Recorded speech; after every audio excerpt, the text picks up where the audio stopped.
Hello and welcome to our weekly insights with me, Omar Hamid. Before we start, let's first of all get our headlines.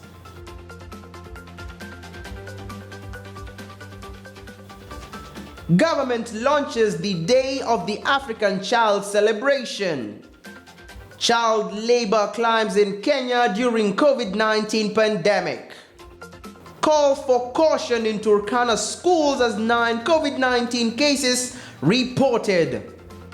160 million of world's children forced to work during the pandemic. Dozens of children, mostly girls, abducted by Mozambique fighters. On to our first news story.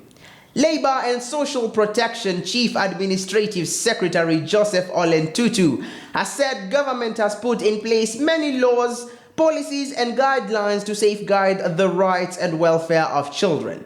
Speaking virtually during the launch of this year's celebration of the Day of the African Child, the CAS noted that the day gives the country an opportunity to take stock of what has been done for the children and reflect on what more needs to be done to ensure the children fully enjoy their rights. This year, Day of the African Child is being commemorated under the theme 30 years after adoption of the Charter, accelerate implementation of Agenda 2040 for Africa for Children.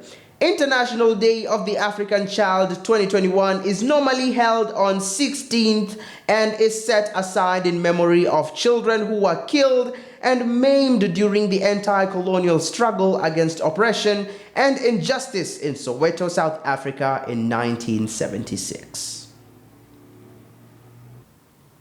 As the world marked World Day Against Child Labor on 12th June, the world coronavirus restrictions have had an overwhelming effect on African countries. In Kenya, more than 1.7 million people lost their jobs in the first 3 months of the pandemic. Thousands of parents were laid off across the continent, pushing the families into extreme poverty. With schools closed most of the time over the past 2 years due to the COVID-19 related restrictions, forcing children to work to help family bring food to the table. Earlier last year, our journalists documented the struggles that children go through in order to earn a living and sustain their families, since most of their parents lost their livelihoods.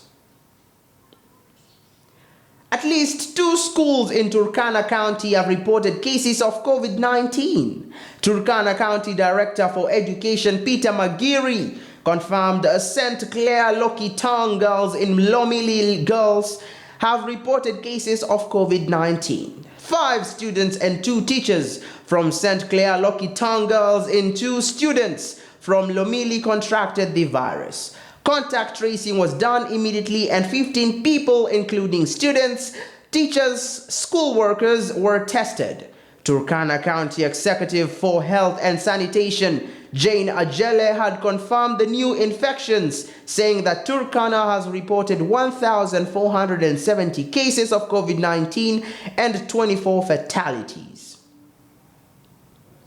Over 200 disabled children in West Pokot have benefited from free medical services from a team of doctors and medical specialists from the African Inland Church AIC Cure International. The team of doctors camped at Kapenguria Referral Hospital for a day, and their main target was only those children who are physically challenged. The medics, who comprised of orthopedics, doctors, physiotherapists, and spiritual leaders who form part of the African Inland Church and Kijabe Mission Hospital in Kiambu County, were in West Pokot County to provide free medical services to children with disabilities. They are operating under the Jacobs Project, which is their immediate donor and coordinator of AIC Cure International in partnership with AIC Cure Kenya. Now on to our international scene.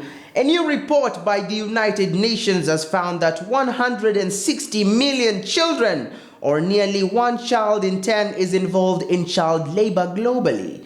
This is an increase of 8.4 million since 2016.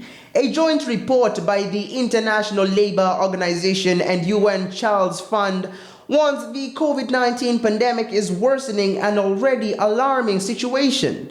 This is the first increase recorded in absolute numbers since the International Labour Organization began tracking the extent of child labor globally 20 years ago. The data shows nearly half of these children, or 79 million, are involved in hazardous work, 6.5 million more than in 2016. Reports say fighters in conflict hit northern Mozambique, abducted dozens of children during raids in 2020, according to a new analysis by Save the Children. The charity said in a report last week that abduction of children has become a new and alarmingly regular tactic by armed groups in Cabo Delgado province, where worsening fighting over the past 3.5 years has killed nearly 3,000 people and displaced more than 700,000, half of whom are children.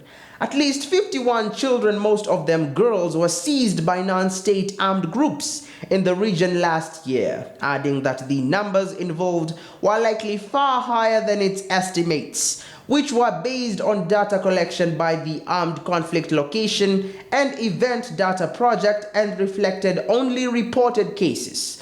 It warned that the victims are at risk of sexual violence, early marriage, and being used as fighters in the conflict. That's all we had for you today, but for more information, do find us at our social media platforms at Mtoto News or visit our website at www.mtotonews.com. My name is Omar Hamed.